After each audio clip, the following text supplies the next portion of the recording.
నిరతము మీనాక్షి జయ కమలాసిని జయ పరమేశ్వరి జయ మంగళ గౌరీ జయ శుభకారిణి శుభ ఫలదాయిని జయ శాంకరి దేవి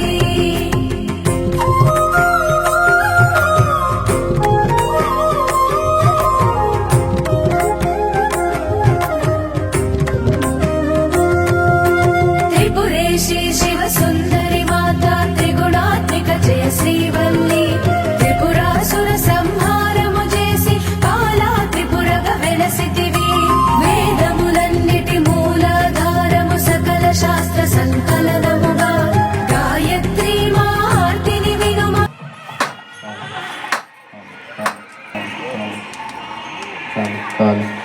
జాతర మహోత్సవాల సందర్భంగా నిన్నటి రోజున అమ్మవారి ఊరేగింపు జాతర కార్యక్రమం పూర్తి చేసుకున్నాం. ఈ రోజు నుంచి కళావేదిక మీద కార్యక్రమాలు మొదలవుతాయి. గత 45 సంవత్సరాలుగా కూడా ప్రతి సంవత్సరం సంస్కృతి సాంప్రదాయాలకి నిలయమైనటువంటి ఈ మాంకలమ్మవారి వేదిక మీద మొట్టమొదటి కార్యక్రమం హరికథ భగవన్నామస్మరణతో ఈ కార్యక్రమం మొదలవుతుంది.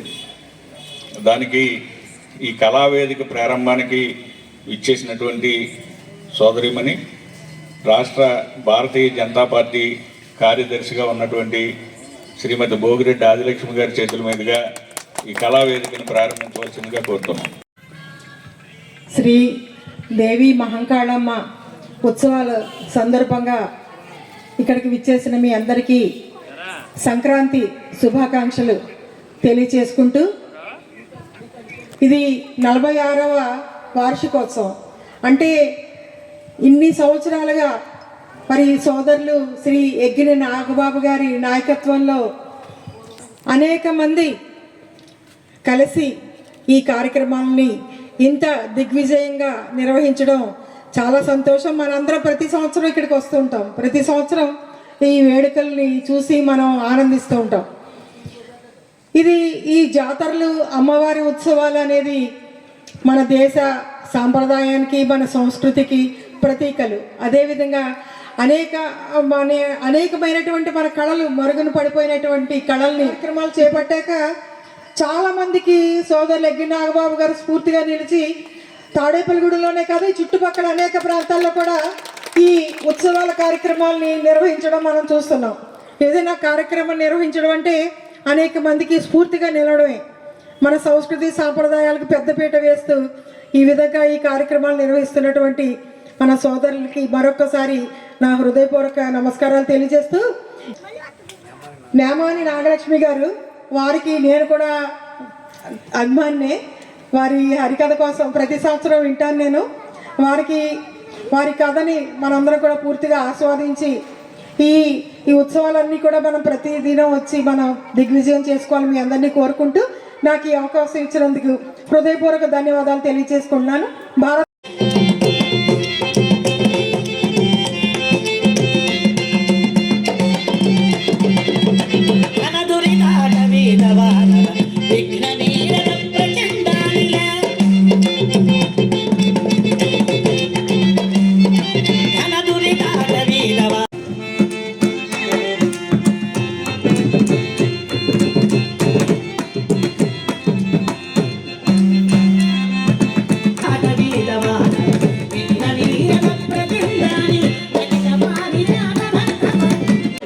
ఇలాగే ఒక ఆవిడ సంగీతం అంటే బాగా ఇంట్రెస్ట్.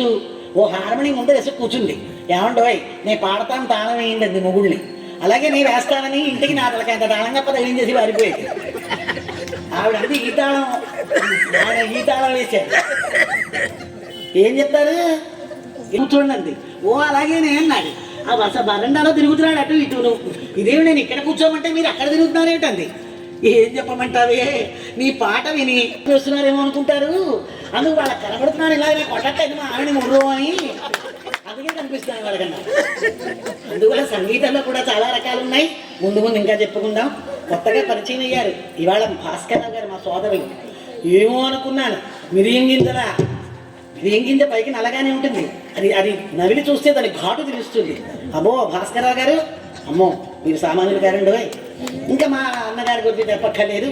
ఆయన ఆస్థాన విద్వాంసులు. ఎన్నో కథలకి ఎంతో మంది విద్వాంసులకి తమ సహకారం అందించి నన్ను సోదరి కన్నా ఎక్కువగా చూసుకుంటారు. వారికి కొత్తగా పరిచయమైన మా భాస్కర్రావు గారికి మా హృదయపూర్వక కృతజ్ఞతలు తెలియపరుచుకుంటున్నాను. మరి ఈనాడు మా అన్నగారు చెప్పినట్టుగా మరి పార్వతీ కళ్యాణం బాగుంది, వెరీ గుడ్. ప్రార్థనతో తెలిసిపోయింది ఆయన ఏమిటో. ఈనాడు మన కథాంశం పార్వతీ పరమేశ్వర్ల కళ్యాణ కమనీయ కథాఘట్టం. ఏమండి విన్నాం కదా చాలాసార్లు పార్వతీ కళ్యాణం, మళ్ళీ ఇప్పుడు మళ్ళీ కొత్తగా చెప్పాలి మీరు అనుకోకండి. మరి ఎప్పటికప్పుడుగా మనం ఏం విన్నా హరి కథ శ్రవణం, హరిని గురించిన శ్రవణం ఎన్నిసార్లు విన్నా తిన్నన్నమే రోజు తింటున్నారు. ఇది అంతే కనుక వాగర్ధావివ సంపృక్తౌ వాగర్ధ ప్రతిపత్తయే జగతపితరౌ వందే పార్వతీ పరమేశ్వరౌ. వాక్కుకి అర్థంలా, అర్థానికి వాక్కులా ఆ పార్వతీదేవికి తన శరీరంలో సగభాగం ఇచ్చి మహానుభావుడు మన వాళ్ళందరూ, మన మానవులందరూ ఎంత తెలుసుకోవాలి వాళ్ళ నుంచి. మహావిష్ణువు వక్షస్త్రం ఇచ్చాడు లక్ష్మీదేవికి, బ్రహ్మదేవుడు నాలుకపై పెట్టుకున్నాడు సరస్వతీదేవిని. మరి భూలోకంలో భర్తలో నెత్తి మీదే పెట్టుకుంటున్నారు భార్యల్ని. శిరస్థదారోస్తి మనుష్యలోకి, అది బతుకుతాడా చచ్చుకుంటాడు. కనుక ఆ భార్యలు అలా చూసుకోకపోతే ఎందుకు పనికిరాడు, అప్పుడమైపోతారు అంతే. కనుక భక్త మహాశైలారా, అలా గౌరవించిన మహానుభావుడు పరమేశ్వరుడు, అలా గౌరవించాలి.